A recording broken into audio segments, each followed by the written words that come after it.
আসসালামু আলাইকুম। কে কোথায় আছেন বন্ধুরা, কলিজার বন্ধুরা?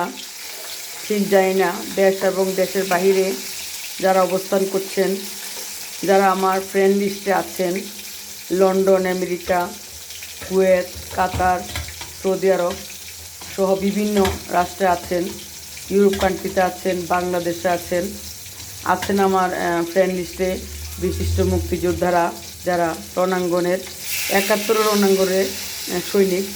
সবাইকে আমি জানাচ্ছি সালাম, শ্রদ্ধা এবং নমস্কার। বন্ধুরা, আপনারা কেমন আছেন? আসলে আমাদের ফেসবুকে কাজ করতে গিয়ে অনেকে হতাশ হয়ে গেছেন।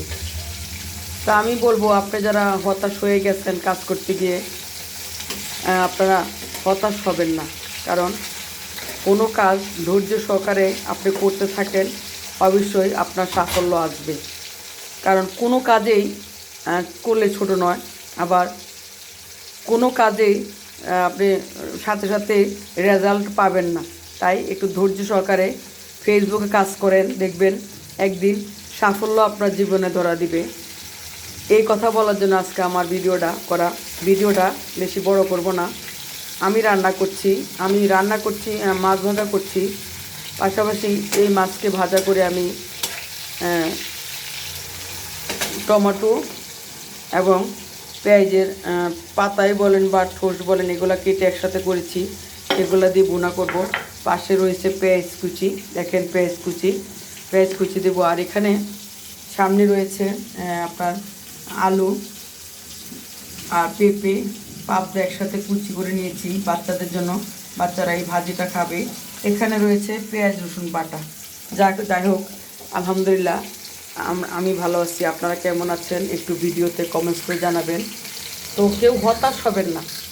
কোনো কাজ করতে এসে ধৈর্য সহকারে কাজটা করলে হয়তো একদিন মহান আল্লাহ তাআলা সবাইকে আমাদের সাফল্যের মুখ দেখাবেন।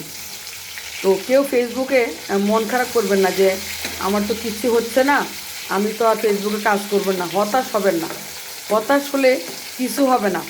আপনাকে প্রত্যেকটা কাজের মধ্যে আপনাকে এই এবাদতের মতো মনে করতে হবে যে এটা আমার এবাদত। কারণ কাজ করতে এসে কেউ যদি ক্লান্ত হয়ে যায় এবং হতাশ হয়ে যায়, বলে যে না আমি তো আর কাজ করব না, আমার কিছু হচ্ছে না, তাহলে এটা আপনার ভুল ধারণা। ইনশাল্লাহ একদিন সব কিছু ঠিক হয়ে যাবে। সবাই আমরা একসাথে এগিয়ে যাব। আমরা সবাইকে লাইক কমেন্টস করব। এবং সন্ধে 7টায় আমি লাইভে আসি।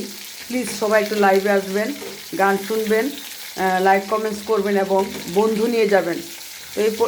এই কথাগুলো বলে আমি ধন্যবাদ জানাচ্ছি সবাইকে। আমার ভিডিওটা ভালো করে দেখবেন, কি কথাগুলো আমি বলেছি তা শুনবেন। প্রত্যেকে আমরা প্রত্যেকের ভিডিও দেখব এবং কথা শুনবো, তাহলে আমরা সবাই একসাথে এগিয়ে যাব ইনশাল্লাহ।